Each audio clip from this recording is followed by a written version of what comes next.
Nezinu, vai jūs to vēl atceraties, un varbūt nemaz nezināt, bet Cupra sākumā bija Seat automašīnu sporta divīzija. Kopš Cupra ir kļuvusi par neatkarīgu zīmolu, tā ir sākus piedāvāt automašīnas, kurām nevienmēr ir 300 zirgspēku un vairāk, un tikko ir arī pārsniegta miljonu saražoto automašīnu robežu. Un te nu piezogas jautājums, vai tikai Cupra nav par tālu iebraukusi tā sauktajā mainstreamā. Lai to noskaidrotu, mēs rīkosimies pavisam vienkārši. Paņemsim oriģinālo Cupra Formentor VZ ar pilnpiedziņu un 333 zirgspēkiem un mēģināsim noskaidrot, vai Cupra joprojām ir ātri un vienlaikus droši. Atjauninātais Formentor modelis, ko viegli var atpazīt pēc jauna dizaina priekšējiem lukturiem, pērn saņēma gada modernizācijas godalgu Latvijas gada auto konkursā. Formentor VZ, jeb Veloz, kā ātrums, joprojām ir īpaša Cupra, jo 333 zirgspēku dzinējs pieejams tikai šim crossoveram. Piemēram, Cupra Terramar maksimālā jauda ir 265 zirgspēki.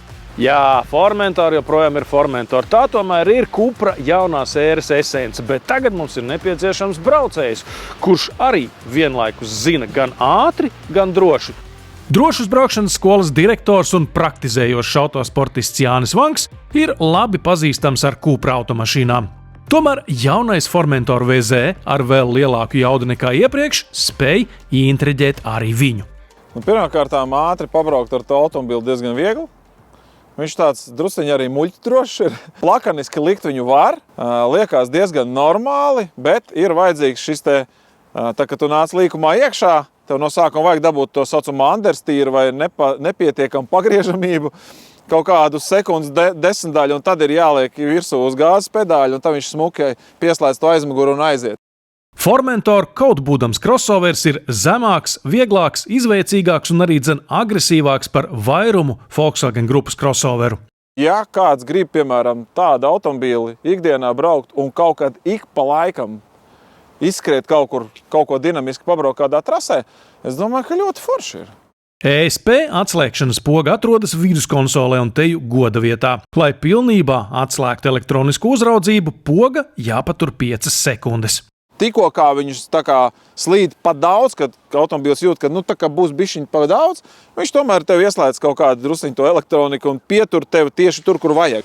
Kupēveidīgā Formentor silueta dēļ bieži vien piemirstas, ka tas tomēr ir crossovers, nevis karstais hatchbacks. Klirences ir veseli 16 cm un dažkārt tas var noderēt.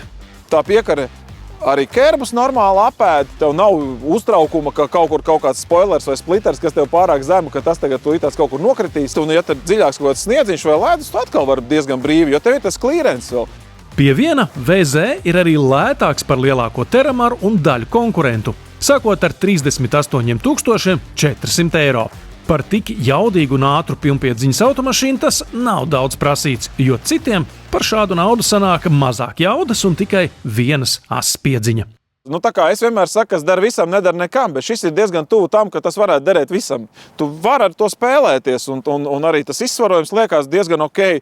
Sajūtu, ka vadītājs pilnībā kontrolē automašīnu, veido arī sēdpozīcija. Sēdekļi ir dziļāki nekā citām Cuprām. Sēdeklis ļoti labs patiesībā, jo parasti iebraucot trasē ar ielas automobīli, lielākais mīnus sākās tad, kad tu tur pa to salonu mētājies tā kā tādu lupat uz vienu vai uz otru pusi, tāpēc, ka tev pietiekams sēdeklis nenoturnas. Šeit nebija tā sajūta. Tu apsēdies, šo pietiekam labi iekļauj, tev ir ļoti labs diapazons, kā tu vari noregulēt stūri un sēdekli tā, lai tu tiešām apsēstos tā, kā tev vajag un visu labi redzētu. Un forši ir tas, ka stūrē ir arī mazais pagriešanas tas diametrs, respektīvi īsā reika, kā mēs saucam, sportā.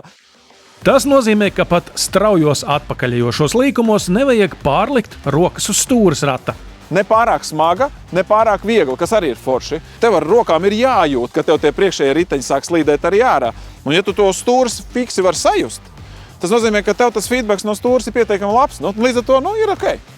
Pie pātrinājuma 4,8 sekundes līdz 100 stūres precizitātei un sajūtai patiešām jābūt labā līmenī. Cupra Formentor VZ tā tas arī ir. Tātad īstais Cupra temperaments nekur nav pazudis. Tikai jāzina, kurā modelī to meklēt. Lai kas būtu Cupras šis te raksturs, es teiktu, ka ir labi.